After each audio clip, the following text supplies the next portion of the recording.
statement. She's currently mouthing that she's going to fuck me up, which also is without merit. Oh, shit. I'm going to get beat up on my own podcast. Hell yeah. So let's we're going to bring this to a pause while... No. If anything, we can use this as evidence that I'm a battered husband. So... This extra weight I've put on is merely bruising from all of the ass whoopings I've received. We don't need to go any further. Anyways, I think that, I hope that the powers that be can affect some sort of change in Syria, but I don't think we're going to start World War III. Yeah. It's all a political tool. The people on the right said that Obama was going to start World War III when he did it.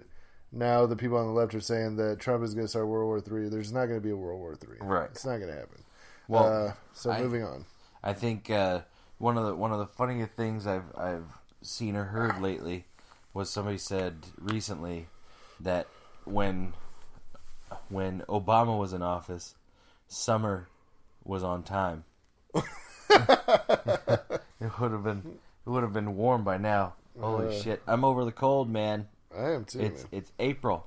It's getting to be the end of April. It is, and it's still frigid outside. Why? Why is this a thing? Global warming. Global warming doesn't exist. Okay, I have air conditioning. It shouldn't exist, right? That's correct. Yes. I don't know how science works, so. Neither does the White House. Yeah, neither does the White House. So, I mean. Well, why do they have to know how science works? Jesus did it. All right. So moving from Syria to something that I know a little bit more about. Let's talk about it. The Cash Me Outside girl. Yes. Yes. She and Whoa Vicky got into a fisticuffs outside of a mall thing.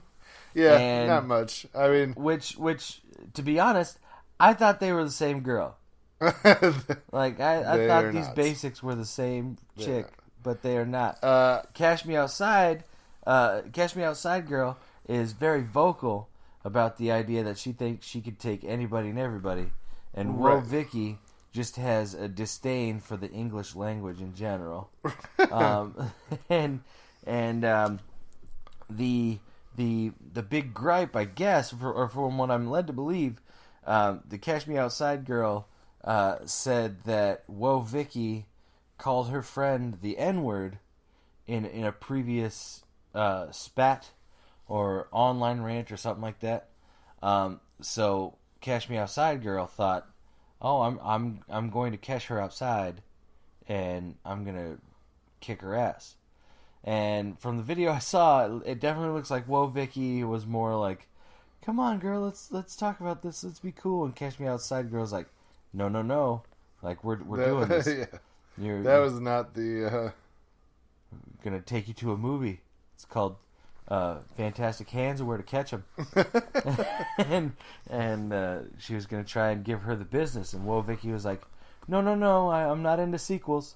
And Cash Me Outside girl ran around her many friends, and I guess there was another YouTuber on there, Lil Tay or something like that. I've never heard of that person ever before. Oh, maybe Lil Tay is the little Asian girl that was talking shit. Maybe. But there were two girls, like there was Whoa Vicky and Whoa Vicky's friend. Yeah. Who was an Asian girl who, I don't know if she was just timid or didn't speak English very well, but she would say, like, every once in a while you just hear, like, because I watched the video. Yeah. And I watched the extended video. Oh, shit, you got the extended cut? I do. Damn it. So, okay, I'll just tell the story, because it's a great story as far as trash stories go. There we go. Danielle, the Cash Me Outside girl. Ragoli. Right. Walks up and says, oh, do you want to run somewhere now? I almost know this shit like verbatim because I watched it so many times this week. And Whoa Vicky just kind of smiles in that dumb, I have no idea what's going on kind of way that she does. I just, she's like, what? And she's like, put your bag down. Let's do this. To Whoa Vicky, the Catch Me Outside girl. And at that point... To which Whoa Vicky said, how does I So she does. She puts her bag down, but then the Catch Me Outside girl's manager kind of steps in and they're like, we're not going to... Nobody's fighting here. Right. And then as soon as this big white dude steps in between them, then Whoa Vicky starts talking a bunch of shit, which sets the other girl off. And so she like kind of runs around, throws a few wild haymakers, grabs her hair, and that's it. That's essentially. But like as they're getting like separated, this little Asian girl is like, "You want to fight?" That was it. And then there's some there's some words exchanged between Catch Me Outside girl's manager and then the dudes that Vicky was with. Yeah. But that was it. Like it was just a lot of talk. It was entertaining.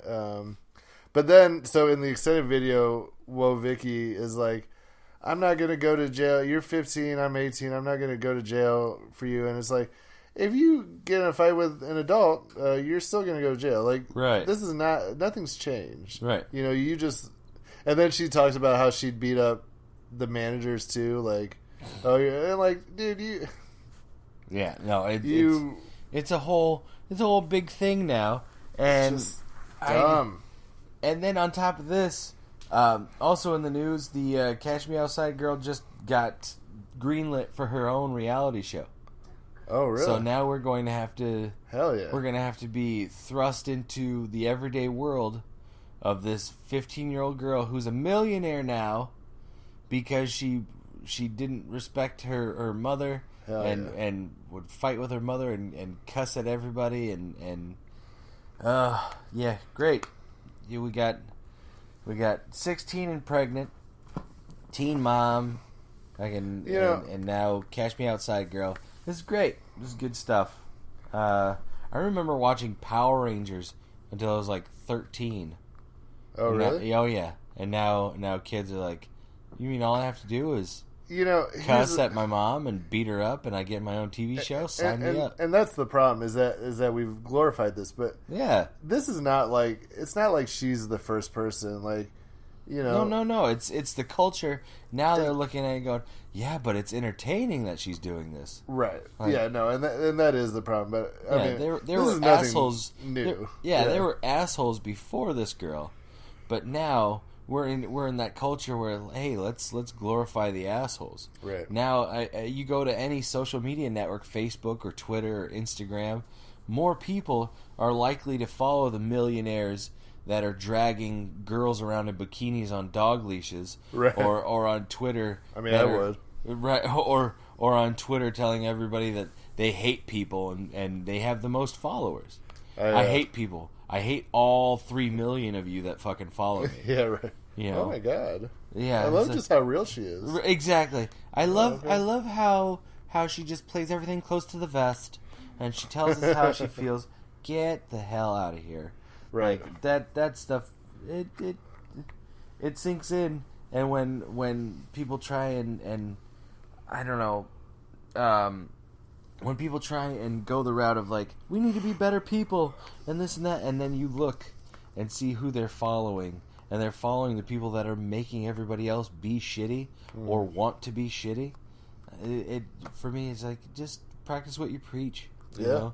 If you hate this, don't buy into the culture that kind of forces this onto people. Right. I don't know. It's that's why simple. I only follow the Pope on Twitter. It's the only. There is an article that I haven't read yet that I would like to. Let's talk about it. It's actually called, can we pause it? I gotta go pee. You gotta make wee wee. I gotta make pea juice. We're gonna pause. Pause. All right, the pea juices happen. We're back. An article that I still would like to read that I haven't yet. It's called "What Are New York City Male Comedians Doing Differently Post #MeToo." Oh, So okay. I'll read that and I'll tell you what I think about it next time, I guess. All right. But just kind of going through the news feed. Let's see. Trish, do you have anything to add? If you do, you have to speak really loud because you're across the room. Yeah. Or you come cuddle with us on the couch. Come on. Come on. Run. Stretch. Come on, my human-sized kitten. Come on. Come on. Run. Run. Fly, be free. Come on, Bangs McCoy. Oh, that's where my ribs live. Oh, you son of a bitch. You asked for it, dude. Right. Did you already go over the Stephen Colbert and No, Michael we did Cohen not. thing? If you have not seen it, any talk show, late night talk show from last night, which would have been Monday the 16th. Yeah. Fan-flipping-tastic. If you didn't hear, Michael Cohen, who is Trump's lawyer, who also got raided by the FBI and had all his important things taken. Well, he was the lawyer that helped pay the hush money to Stormy Daniels, right? Exactly. Okay. Apparently he has 3 clients, so I guess he's not that good of a lawyer. But his main client was Trump, who he paid hush money to Stormy Daniels and possibly and somebody else. And then his second client was the head of the RNC Republican fundraising, who he paid $1.6 million to a playmate for getting pregnant and having an abortion. And then his third client, he did his very, very best to keep hidden. And finally in court, they're like, if you want to go ahead and claim attorney-client privilege, you have to tell us who that is. So when we're sifting through all your crap, we can take that into account. And no, I don't want to say he wants to be kept anonymous. The court's like, tell us or you're screwed. I'd like to keep him a locked character. Ooh, okay. Well, it's not a big deal. It means nothing. But it's Sean Hannity, the head Fox News Trump cheerleader. Yeah. So, needless to say, Jimmy Kimmel, Trevor Noah from The Daily Show, Stephen Colbert most definitely had some uber fantastic reactions last night. Well, Jimmy Kimmel is just coming off the heels of like him and Hannity having a back and forth. Oh, huge feud, they were talking shit back and forth to each other. Now this to come out, Jimmy Kimmel's like, I don't need to do shit. Like, yeah, I'm just going to go ahead and sit back and watch the crap hit the fan. Who is the feud with? Sean Hannity and Jimmy Kimmel. Yeah, Jimmy Kimmel and Sean Hannity had a feud. Jimmy Kimmel made a cheap crack at the first lady in her crappy accent reading to the kids, and Sean Hannity, I will say in this well, I don't know what the accent is, so I'm gonna be like foreign. Okay, foreign accent. She's Slovenian. You treat our first lady with the respect she bought. Which, thank you, Sean Hannity. That was actually Sean Hannity almost to a T, minus the that she bought, which we all know she was bought.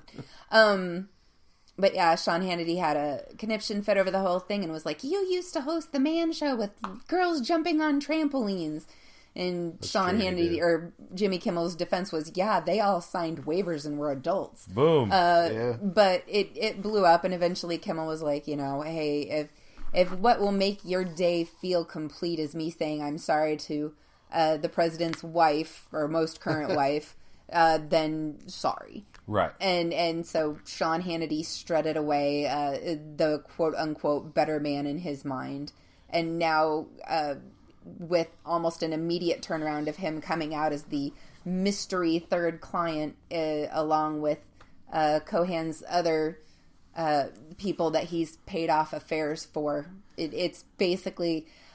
everybody that does late night TV is almost like a dog just rolling around in a dead animal that he found out in the yard. It's like the best day ever. Just you feel so disgustingly fantastic. You can't stop yourself from just being wagging your tail and like. Stephen Colbert had probably the best reaction of like he released his, or he talked about the story, and then after showing a clip of a CNN doing the breaking news. A CNN anchor breaking the news. It cuts back to Stephen Colbert, and he's like off camera in a recliner, like sipping wine and rubbing his nipples.